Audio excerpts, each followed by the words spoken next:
Salut YouTube, ici Mia alias Click Argentique et aujourd'hui on se retrouve pour la deuxième partie de l'interview d'Aurélie Redron. Si vous n'avez pas vu la première partie, n'hésitez pas à aller voir sur le petit i qui s'affichera. Donc je vous laisse avec Aurélie pour la dernière partie de l'interview. Elle dure moins longtemps que la première partie, je vous rassure. Et voilà, j'espère que vous passerez un bon moment, on se retrouve juste après. Je change ma batterie, c'est tout. Elle est morte? Oui. Parce qu'on parle beaucoup. Ouais, je suis désolée, ça va être l'enfer pour trier les filles. Je vous l'ai dit que c'était compliqué. Hein. Moi, vous me parlez d'un truc que j'aime bien, donc c'est mort. Moi, je vais sur Twitter. On est en train d'interviewer une photographe autiste. Elle est en train de nous infodome sur la C'est vrai, t'as mis ça? Sur Twitter privé, j'ai 30 personnes. Non, mais je m'en fiche, y a pas de problème. Mais c'est là que je comprends en fait ce que c'est qu'être autiste. Avant, je comprenais pas. Je disais, je suis très passionnée. Non, t'es pas passionnée. T'es en train de faire une thèse de 4 heures. Oui, je suis désolée. En fait, ma crainte, la plus, et je l'ai dit à une amie ce matin sur Instagram en message privé, ma crainte, c'était de digresser. C'est pour ça, effectivement, que avant-hier, j'ai essayé de répondre à des questions que vous ne m'avez pas posées, en me disant que ça allait être plus simple de hiérarchiser comme ça. Et en fait, non, c'est la merde. Je sais pas synthétiser. Qu'est-ce que tu pensais que j'allais te poser comme question ?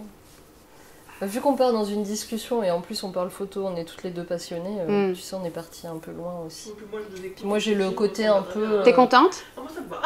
J'en suis ravie. Je sais pas, je savais que tu allais me poser des questions sur ma pratique. Après t'as vu les questions peut-être que j'ai posées aux autres qui sont... En fait j'ai vu Virgile, je ne suis pas étonnée des questions que tu lui as posées et je suis contente qu'il y ait cette approche-là parce que c'est quelqu'un de très pragmatique dans l'image. Je sais que c'est quelqu'un de très pragmatique. Quand je dis de pragmatique, je parle de soucis techniques, de recherche, etc. Et du coup, je suis contente de voir quelqu'un qui a vraiment une approche très très différente de la mienne.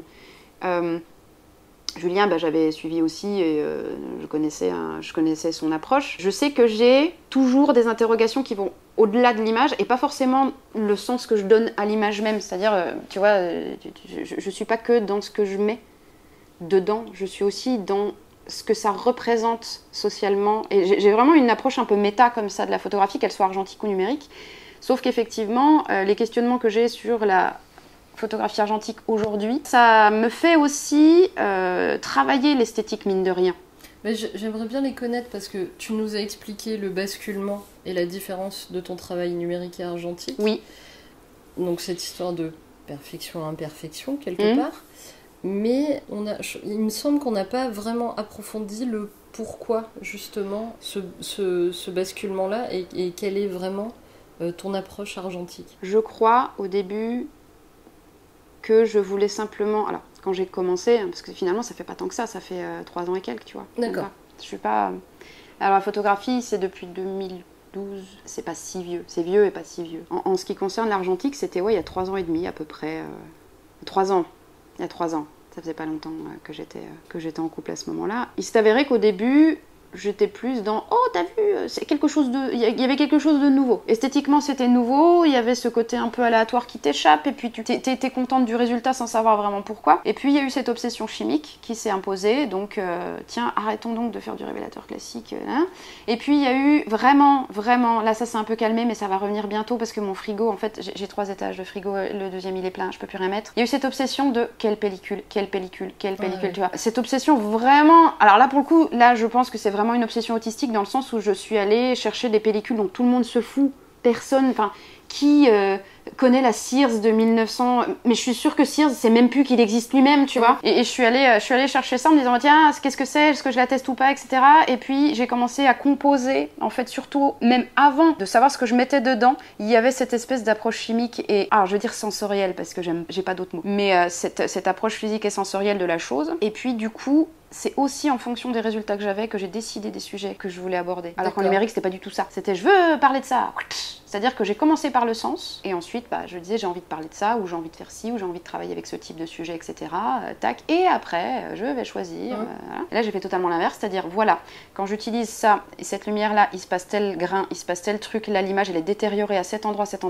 Je sais que d'une pellicule à une autre, c'est quand même relativement inégal. C'est très hétérogène même dans la pellicule elle-même. Tu vois, quand tu travailles avec ce genre de procédé, tu peux avoir une photo qui te plaît sur tout le reste est à jeter à la poubelle et il y en a une, t'as l'impression que c'est un miracle, tu sais pas d'où elle sort. En fait non, c'est pas un miracle, c'est juste que...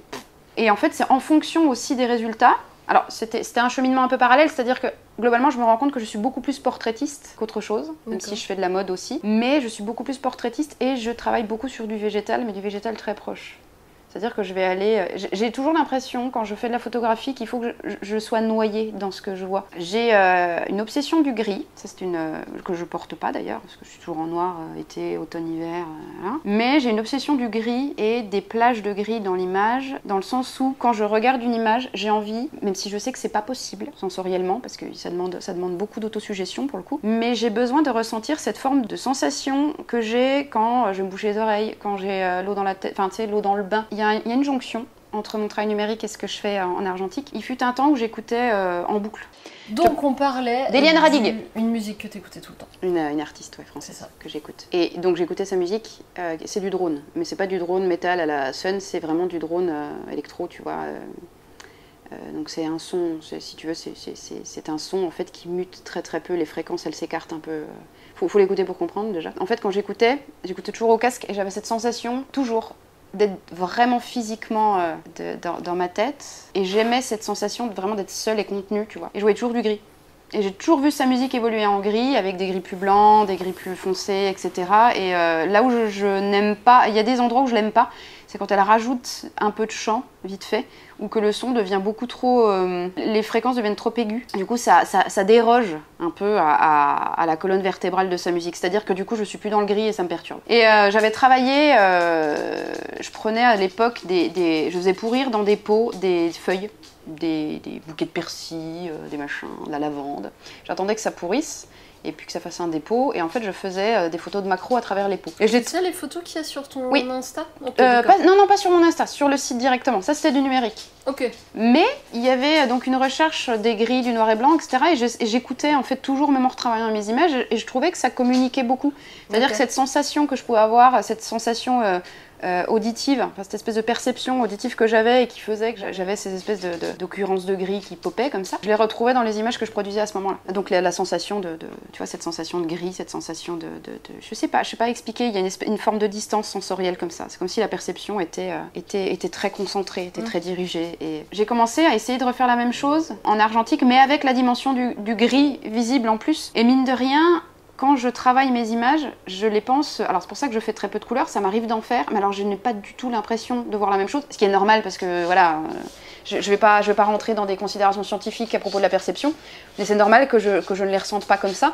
En revanche, mon obsession du gris et de cette sensation, je sais pas comment expliquer, de toute façon je pense que je peux pas expliquer en mots ça, sinon je l'écrirais, tu vois, je ferais pas des photos. Mais j'avais besoin de retrouver ça, j'avais besoin de retrouver ce gris là, j'avais besoin de cette espèce de chose contenue, cette espèce de, je sais pas, c'est comme quand tu as déjà été en hyperventilation, puis t'as l'impression qu'il y a un côté de ta tête qui devient sourd. Bah c'est ça que j'entends. Et du coup j'avais besoin de ça, j'avais besoin d'un gris comme ça, mais ça c'est de l'intention. C'est juste de l'intention, c'est aussi une croyance finalement, parce que je m'y retrouve, mais en vérité personne n'entend ça. Personne n'entend les gris que j'entends quand je fais mes images, et c'est normal. Donc du coup, progressivement, c'est pas que j'ai lâché la notion de... Enfin cet attachement à la perception telle que je te la décris là. Je suis restée sur reconnaître les conditions qui vont faire que je vais avoir tel résultat avec telle chimie, avec telle pellicule, avec tel appareil, etc. Donc vraiment cette espèce de chaîne protocolaire là. Et maintenant, quand je veux travailler sur quelqu'un, je sais quelle pellicule je vais utiliser. Je me dis voilà, cette personne-là, je suis dans tel endroit, je ne vais pas prendre ce noir et blanc-là, ou je sais qu'il va être dégueulasse comme ça. Je sais que cette pellicule couleur va faire l'affaire comme ça. Mais ça marche pas avec toutes les pellicules couleurs. Ça marche pas... Enfin si, tu peux développer tes pellicules couleurs, enfin n'importe quelle pellicule couleur en noir et blanc, mais le résultat que je veux, il est pas dans toutes les pellicules couleurs, tu vois. C'est ça le truc. Est-ce qu'on pourrait comparer les pellicules à des couleurs, et quand tu rencontres une personne, si tu t'imagines la prendre en photo, tu vois tout de suite la couleur qu'elle dégage? Ou c'est un peu différent? Je pense que c'est un peu différent. Je pense que ça a rapport aussi beaucoup avec mon humeur du moment. Je pense pas que ce soit lié... Alors, d'accord. Je pense pas que ce soit... C'est pas lié à la personne en face, c'est vraiment ton non, ressenti. J'ai l'illusion de ça, je suppose. Je suppose que quand je me retrouve devant quelqu'un, j'ai l'illusion de ça. Mais typiquement, je pense que c'est plus en fonction de l'humeur dans laquelle je suis à ce moment-là, de l'endroit dans lequel je suis aussi, parce qu'il va beaucoup jouer. Mais typiquement, si je vois que la personne a une carnation plus foncée, la personne est plus blonde, là en revanche, ça risque quand même d'orienter mon choix. Je me suis rendu compte en revanche qu'effectivement, j'avais deux pratiques distinctes. Alors quand je dis deux pratiques distinctes, c'est que ce que je travaille en argentique, je travaille aussi le portrait en numérique, mais à aucun moment j'utilise les mêmes attitudes. À aucun moment c'est pas la même finalité, c'est pas les mêmes besoins, donc effectivement je ne travaille pas du tout pareil. Et il faut aussi ajouter un truc, c'est que je travaille quasiment qu'en 6-6 et en 6-7. Là c'est que en 6-7 en ce moment. Alors des fois en plan film, mais très très très rare. C'est extrêmement rare. Mais globalement, je fais que du 6-7 ou du 6-6. Je travaille quasiment que au rail macro pour certains boîtiers. Ou alors, je vais par exemple, je travaille au RB67 si ça intéresse quelqu'un. Ouais, Mamiya, ouais. Voilà. J'allais te demander justement quels étaient tes boîtiers. Alors, j'ai plusieurs boîtiers adorés. En fait, j'ai plein de boîtiers à la maison. C'est pas que j'ai une collectionnite particulière, mais à chaque fois que j'en ai un nouveau, je l'essaye un peu. Bon, il y en a 2-3 que j'ai pas essayé. J'attends la pellicule pour essayer ça, tu vois. Je me dis, bon, je sais que, voilà. C'est un truc à 2 vitesses, enfin en tout cas 2 temps de pause. Je veux pas utiliser celle-ci ou celle-ci et pas dans cette condition et pas machin, donc j'attends. Mais je les ai. Et les boîtiers les plus récurrents, je suis partie en Islande par exemple avec mon Pola, mon 320, mon Land 320 qu'avec du silk, parce que je travaille au FP100C silk uniquement, parce qu'au début j'ai essayé le glossy normal et en fait je déteste cet aspect glossy, ça m'agresse. D'accord. Et il réagit beaucoup.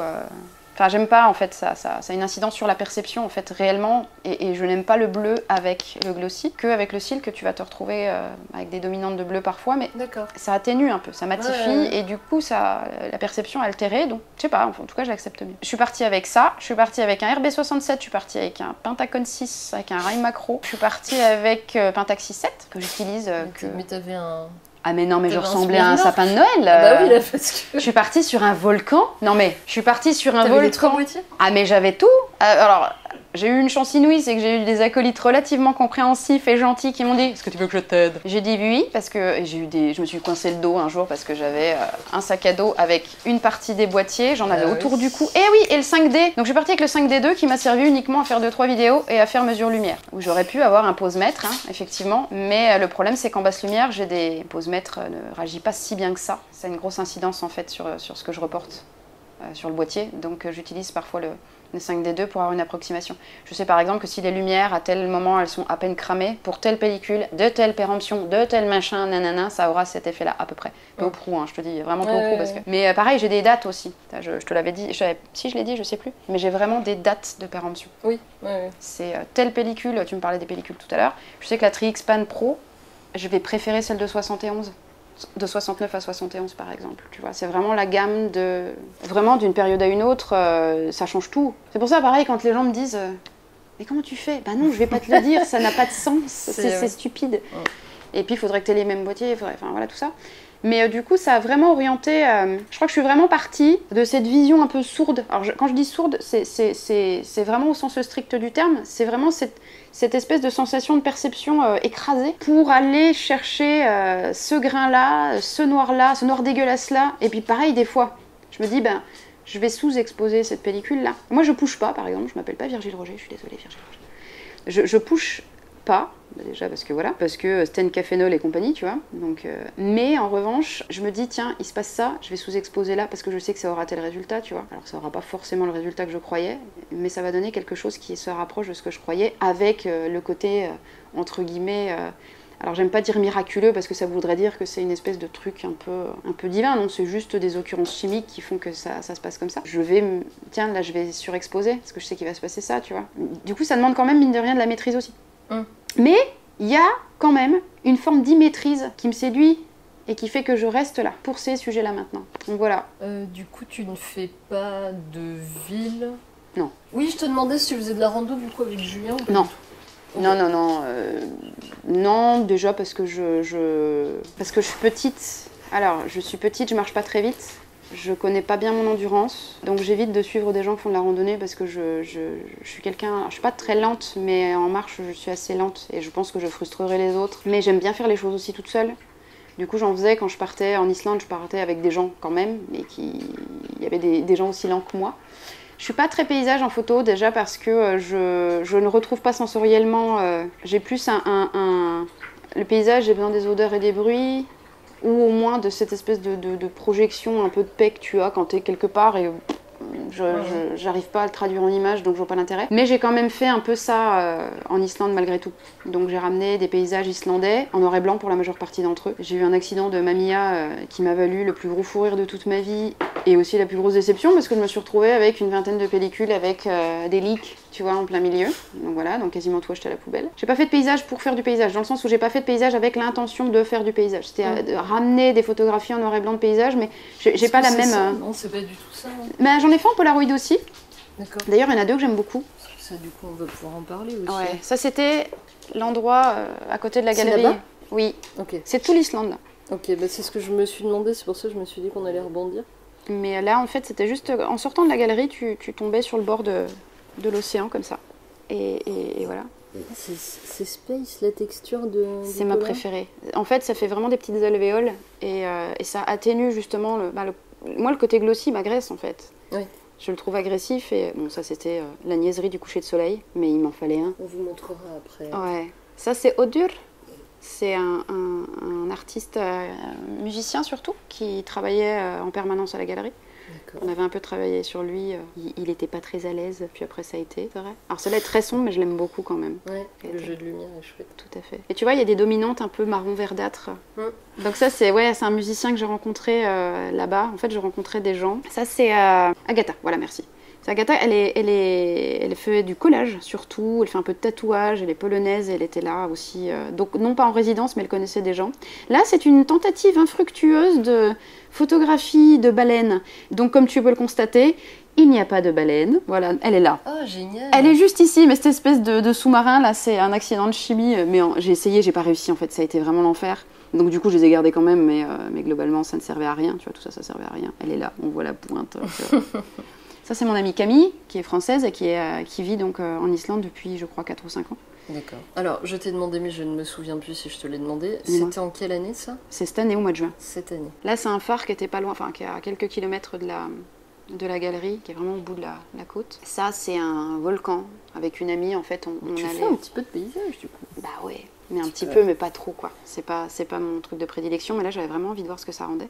J'aime vraiment beaucoup. C'est chouette, hein. C'est J'aime trop bien le rendu Paula. Hein. Ah, Pour le j'adore. coup, là, Bah là, j'étais vraiment heureuse. Avec une amie donc, qui s'appelle Joëlle, on est parti faire donc, une partie de la péninsule de Snæfellsnes. En fait, donc tu remontes tout, en fait, c'est vraiment en bas, tac, tu vois. Et du coup, j'avais pris des photos là-bas, c'est des volcans. La fille que tu as vue juste avant, c'est Martina. C'est une fille qui... donc, elle a une anecdote merveilleuse avec son pingouin. En fait, elle ne le quitte jamais. C'est-à-dire que c'est vraiment son doudou adoré. Elle m'a dit, je veux figurer sur une photo avec mon petit pingouin. Ah oui. Ça, c'est la chanteuse Soleil, qui est plutôt connue en Islande. Mais en fait, en Islande, t'es connue très vite. Hein. Tu sais, on a shooté, par exemple, là, c'était dans le magasin du... Alors là, accident de chimie, j'adore. Mais j'adore. Grave. C'est le magasin du chanteur de Sigur Rós, enfin de Sigur Rós pour les Français. J'adore. Et en fait, il y a un magasin qui s'appelle Fischer, là-bas. Et elle connaissait la sœur donc, du chanteur, qui travaille là-bas. Celui-là, il est flou, mais c'est son préféré, c'est un des préférés. Et on a fait quelques pellicules là-bas pour la promo de son album à venir. Voilà. C'est génial. C'est trop cool.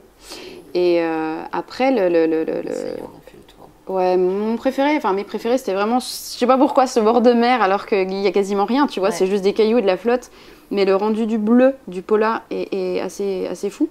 Et puis ces volcans, j'en ai fait quelques-uns de paysages, mais globalement, l'Islande, quand tu l'abordes, si tu vas sur Instagram, tu vas voir des photos. Alors, mon amie Joëlle, elle disait, je vais faire ma photo de touriste. Alors, je lui disais, quoi ta photo de touriste? Elle me dit, tu vois, c'est le Kirkukul, je crois, je sais plus, enfin bref, une montagne, enfin un mont là, qui a été utilisé pour des tournages pour Game of Thrones, tu vois. D'accord. Okay. Bon, moi je le sais parce qu'elle me l'a dit, mais je regarde tellement pas la série que ça aurait pu passer à travers. Et en fait, elle me disait, 80% des gens se mettent à cet endroit-là, ils prennent la cascade plus le mont derrière. Et du coup, je me suis dit, mais donc l'Islande que je voyais sur Instagram, c'est pas l'Islande 1 que j'ai vue, et c'est pas l'Islande non plus que je voulais montrer. Ouais. Parce que quel intérêt? En plus, c'est pas... Enfin, l'Islande que je montre, c'est pas l'Islande non plus. C'est une espèce de vision approximative de ce que j'ai pu avoir et de ce que la chimie en a fait, on va dire. Je trouve ça hallucinant, cette espèce d'injonction esthétique que les réseaux sociaux injectent à l'image. Et l'argentique n'y échappe pas, hein, faut pas croire. Mais je trouve ça hallucinant. Je trouve ça hallucinant. Ce qui fait que quand tu arrives sur le spot que tu vas voir en Islande, alors soit tu es déçu parce que ça correspond pas à tes attentes, soit tu es surpris parce que ça correspond pas à tes attentes, mais tu n'y vas pas avec un œil neutre, en fait, tu n'y vas pas avec un œil neuf. Tu y vas avec un œil qui est déjà culturellement modelé alors que tu ne sais pas où tu vas. Enfin, tu n'as pas vu là où tu vas. Et je trouve ça hallucinant. Et du coup, c'est pour ça aussi que j'ai préféré faire autre chose et de l'aborder en noir et blanc, et puis peu importe si c'était... Alors j'ai fait de la faux manœuvre un peu quand même, waouh. Oui, effectivement, il y a un petit peu de paysage, mais c'est vraiment parce que je voulais aller ailleurs que là où j'étais allée sur Instagram pour voir ça, quoi, tu vois. Et je suis plutôt contente. Tu peux On va regarder tes petits... Ouais, tes petits je t'en ai pris collants que 3. Ah, c'est marrant, ça sent le thé vert. Pourquoi, j'en sais rien, ça sent le thé vert fumé. Ah ouais. C'est bizarre. Bah ouais, c'est super bizarre. Donc tu utilises toujours le même type de Polaroid. Ouais. Ouais. Espessence et Silk qui coûte beaucoup trop cher. Enfin aujourd'hui c'est l'enfer en fait pour avoir des polas, tu vois. Mais j'ai de la chance. Pas tous les défaire. Non, je t'en ai fait un deuxième. Et là il y a du point de croix. Ouais, c'est que du point de croix et volontairement des formes, je dirais. Enfin il n'y a rien de figuratif. Bon, c'est des carrés et des machins, mais ce ne sont pas des motifs floraux ou des choses cousues. Disons qu'il n'y a pas de sens associé, et c'est aussi volontaire. C'est que là, il se passe un phénomène. En fait, tu es en train d'expliquer le sens de ces images en faisant la manipulation que tu fais là. C'est vrai ? Oui. En fait, la photographie, c'est avant toute chose. Hein. Bon, effectivement, c'est une image mentale. Mais c'est aussi un support. Et ce qui est intéressant, c'est que quand tu regardes une photo, quelle qu'elle soit, d'accord, tu as tes yeux qui se promènent dans l'image. On a toujours, tu sais, cette espèce de... Alors, c'est pas vraiment un mythe, mais c'est quand même très raccourci, c'est on a les yeux qui font ça. En fait, quand tu regardes une photo, non, tes yeux, ils se baladent dans toute l'image. Ils se baladent dans toute l'image parce qu'ils vont chercher un sens aussi à ce qu'ils voient. Donc, ils vont vouloir faire des correspondances. Au niveau simplement perceptif, ils vont regarder les angles, tu vois, ils vont voir des formes, les lignes, basiques, quoi. Sauf qu'en fait, tu vas fouiller au fur et à mesure dans ton image. Tu vas regarder si c'est aligné, tu vois, plein de choses. Et en fait, ce qui m'intéressait, moi, en incluant du point de croix, c'était de l'utiliser vraiment comme surface tissable. Et c'est surtout d'attirer l'attention sur le fait que tu fais la mise au point, oculairement parlant.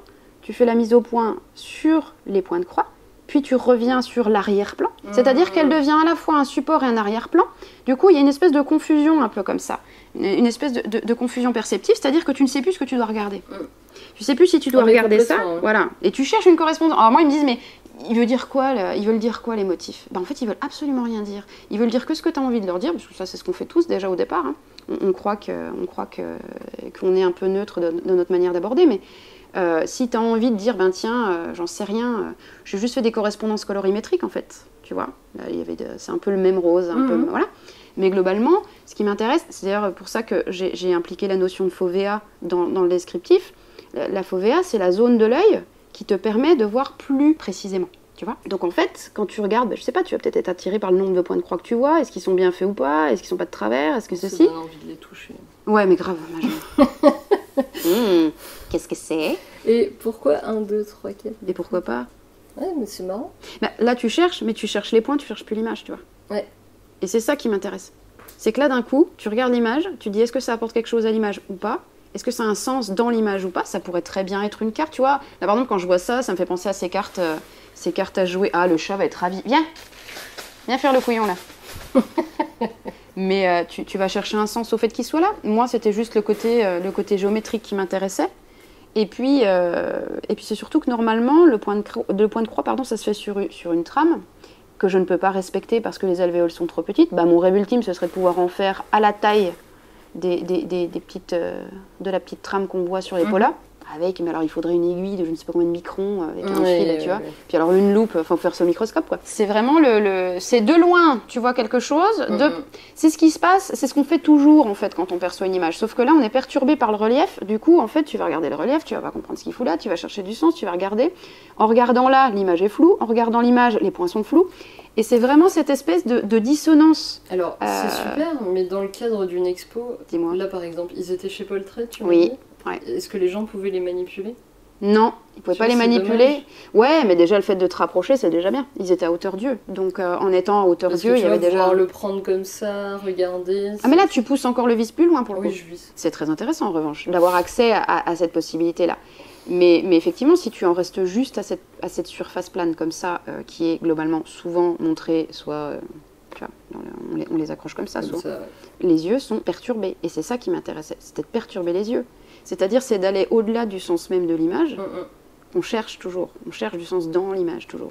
Ce qui n'est pas déconnant, puisque une image, elle se contextualise quoi qu'il en soit, au détriment de ce que tu veux bien y mettre. Là, être vraiment perturbé par ce phénomène sensoriel, c'est-à-dire je me retrouve avec ça devant les yeux, je sais pas ce que ça apporte à l'image, c'est joli, c'est décoratif, j'en sais rien, je sais pas combien il y a de points, machin. D'un seul coup, tu es en train d'être retiré de la photographie quelque part. D'un seul coup, voilà. T'es retiré de ce qu'elle contient, ou de ce que tu veux mettre comme sens. J'aime beaucoup la trame en tout cas de ce Polaroid.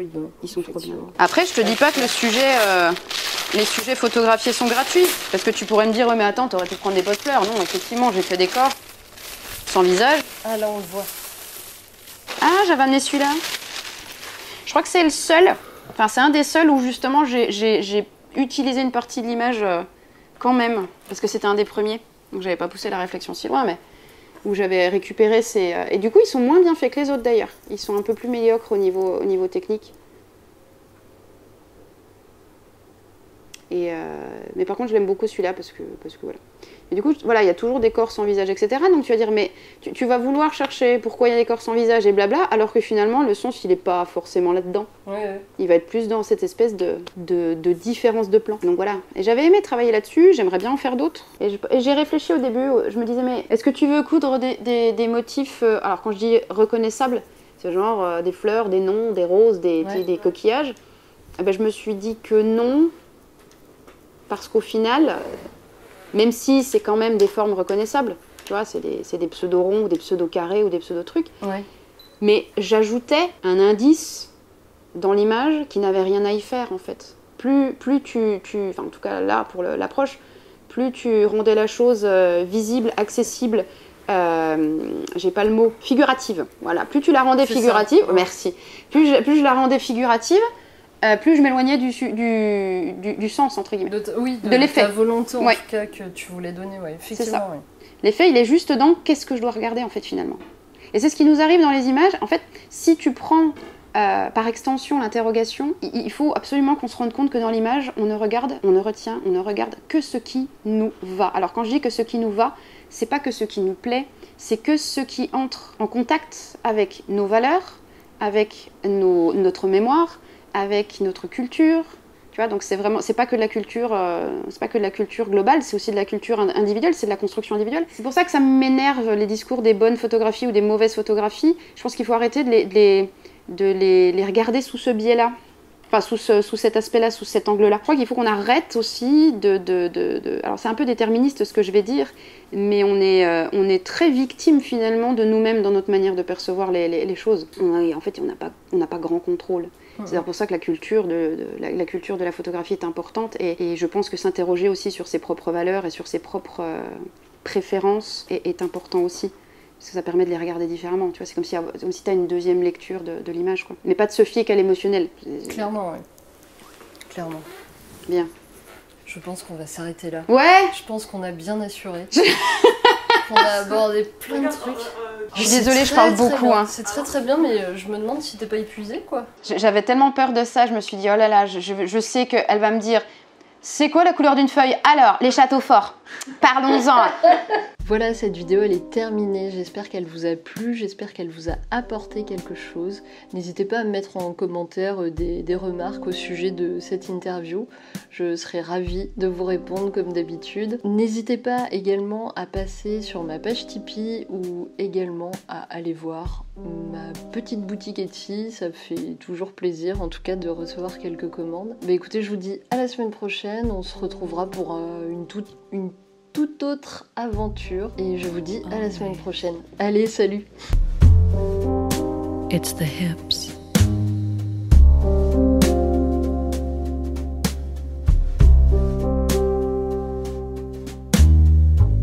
The cornflower blue dress from the thrift store with the white eyelet